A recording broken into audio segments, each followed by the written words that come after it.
Hello नमस्कार दोस्तों, very warm welcome in the channel. तो मोदी छत्तीसगढ़ में भाषण दे रहे थे।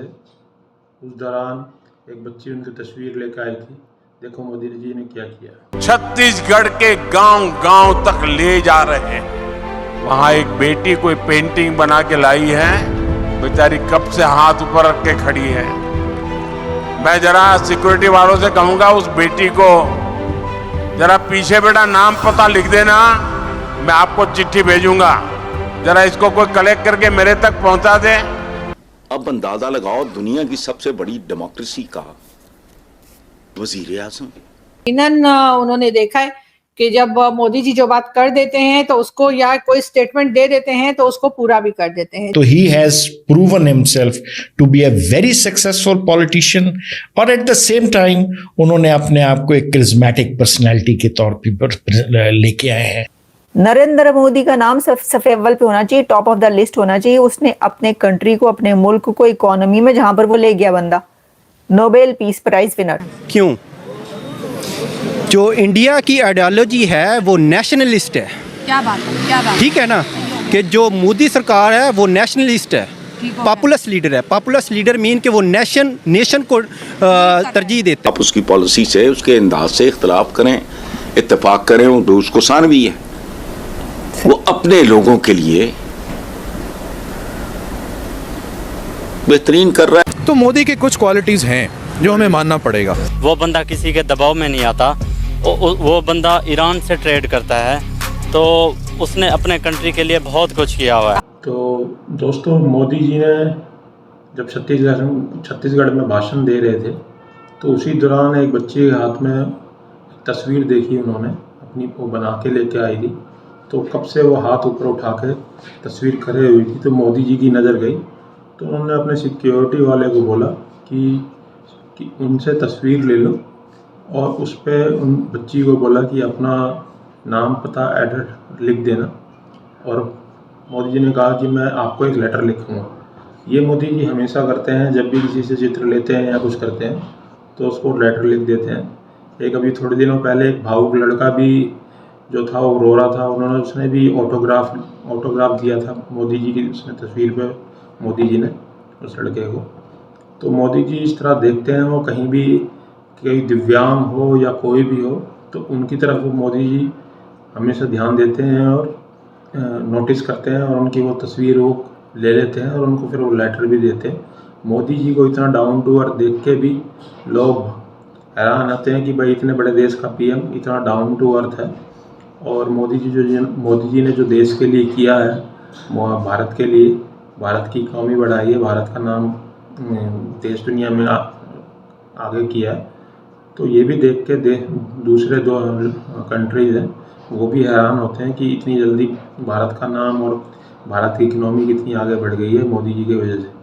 तो चलो वीडियो को स्टार्ट करते हैं। धन्यवाद। असल में तो मैं जो समझती हूँ ना, ये जो मोदी साहब हैं, भाई ये नरेंद्र मोदी साहब को क्यों नहीं नॉमिनेट किया? उनका नाम तो सफ़े अव्वल पे होना चाहिए। नरेंद्र मोदी का नाम सफ़े अव्वल पे होना चाहिए, टॉप ऑफ द लिस्ट होना चाहिए। उसने अपने कंट्री को, अपने मुल्क को इकोनॉमी में जहां पर वो ले गया बंदा, 5वीं बड़ी इकोनॉमी बना दी है, 3rd बड़ी इकोनॉमी बनाने वाला है।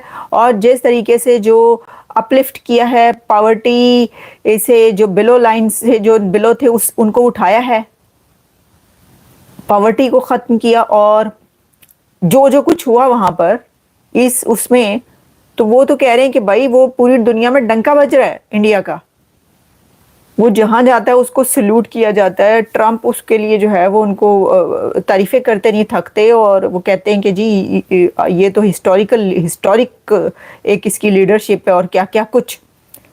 तो उस लीडर का नाम नॉमिनेट होना चाहिए। मैं तो कहती भाई लगे रहो मुन्ना भाई, आप फटाफट कर दें। भारतीयों, आप पड़ोसियों, इंज करो कि सबसे पहले आपने जो है वो कुगी मारनी है, सिग्नेचर करने, और आपने कहना है जी हमारे मोदी साहब बनेंगे नोबेल पीस प्राइज विनर। अच्छा, जो यूक्रेन और रशिया की जो जंग जो रुकवाने के लिए जिन्होंने एफर्ट्स की, जिन्होंने कोशिशें की, नरेंद्र मोदी तो हैं। उनके वही तो कहा जा रहा था कि अगर कोई करवा सकता है तो वो करवा देंगे, और देखिएगा वो करवा भी देंगे वगैरह इस तरह का चलता रहा। तो उनको दें आप इनाम। अच्छा, एनीवेज, अब हम जरा आगे बढ़ते हैं। और आगे ये है कि जो ट्रम्प साहब हैं, उन्होंने ईरान को धमकी लगा दी है और ईरान पर बम मारे जाएंगे, ईरान को नेस्तो नाबूद कर दिया जाएगा, ईरान की ऐसी की तैसी करने की धमकी दे दी। और सिर्फ ये एक धमकी नहीं, और आप इसको कुछ ये ना समझें कि ये गलत है, ऐसा होने जा रहा है।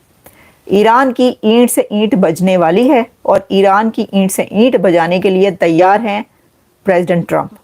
अब उन्होंने ईरान को ये कहा कि ये जो आपकी न्यूक्लियर प्रोग्राम है इस पे आप रीनिगोशिएट करें, आप आ जाएं बैठें और हमारे साथ जो है ना ये नहीं हो सकता, हम ये नहीं होने देंगे, तो इस पे आपको करना पड़ेगा कॉम्प्रोमाइज़, बात कर लेते हैं।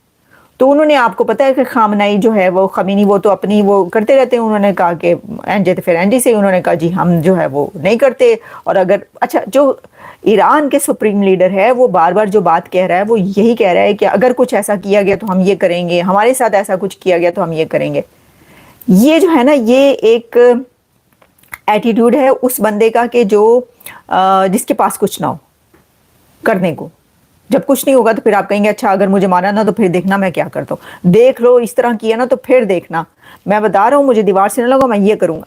उनके पास करने को कुछ नहीं है और उनकी ईंट से ईंट बच जानी है, ये उनको पता है।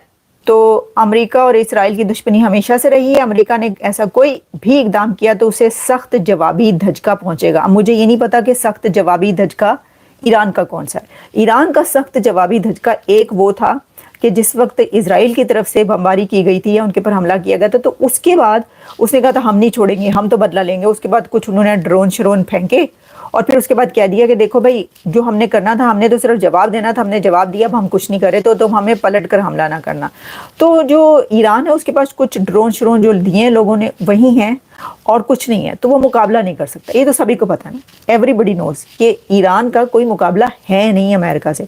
तो मैं आपको ये बताई दूँ 2025 में एक बड़ी जंग जो है वो और लगने का खतरा पैदा हो चुका है। खतरा नहीं, वो बहुत ज़्यादा 90% है कि ऐसा होगा कि अमेरिका की तरफ से जो है वो ईरान की ईंट से ईंट बजने वाली है।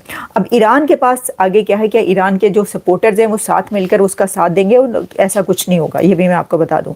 और जो दोस्त हैं वो हो सकता है कि बीच में डबल गेम भी खेल लें, भी मैं दस दें, और उसके अंदर जो है वो पता चले कि वो उन्होंने उनका साथ दिया, अच्छा जी ठीक है तो ये करो इनके साथ। तो पाकिस्तान में इमरान खान और महरम बलोच का नाम दिया गया है नोबेल प्राइज़ के लिए। तो आलिया जी कह रही हैं कि भारत के लोगों को या भारत सरकार को भी मोदी जी का नाम दे देना चाहिए, क्योंकि मोदी जी ने जो देश में जो देश का नाम आगे बढ़ाया है, जो भारत की इकनॉमी जो 5वें नंबर पे ले आए हैं और जब कुछ ही खास सालों में 3रे नंबर पे ले आएंगे मोदी जी। और मोदी जी तो यूक्रेन और रशिया के युद्ध रुकवाने में भी काम आ सकते हैं, तो उनको तो नोबेल पीस प्राइज़ मिलना चाहिए। जो उन्होंने अपने देश के गरीब लोगों को भी गरीबी रेखा से निकाला है, तो उन्होंने अपने देश के लिए भी किया है। उन्होंने देश के लोगों को नेशनलिज्म दिया है ताकि लोग अपने देश को प्रेम करें। और जो भारत की तरक्की हो रही है वो भी देख रहे हैं, और जो लोग बाहर के विदेशों में भी भारत का नाम बहुत रोशन किया है। तो इस वजह से मोदी जी का नाम नोबेल प्राइज़ में दे देना चाहिए, मोदी जी को ही नोबेल प्राइज़ मिलना चाहिए, क्योंकि मोदी जी ने भारत के देश के लिए बहुत कुछ काम किया है और वो अपने भारत के लिए ही जी रहे हैं और जो कुछ कर रहे हैं वो भारत के लिए ही कर रहे हैं। तो मोदी जी को नोबेल प्राइज़ मिलना चाहिए। तो आले जी का ये कहना है कि भाई मोदी जी का नाम भारतवासी जो है वो नॉमिनेट करें ताकि मोदी जी को नोबेल प्राइज़ मिले, क्योंकि उन्होंने भारत के लिए बहुत काम किया है और इकनॉमी जो बढ़ाई है उन्होंने मोदी जी ने ही बढ़ाई है। जो इकनॉमी अब 5वें नंबर पे और कुछ ही सालों में 3रे नंबर पर आ जाएगी, तो इस वजह से वो कह रही है। ठीक है, धन्यवाद।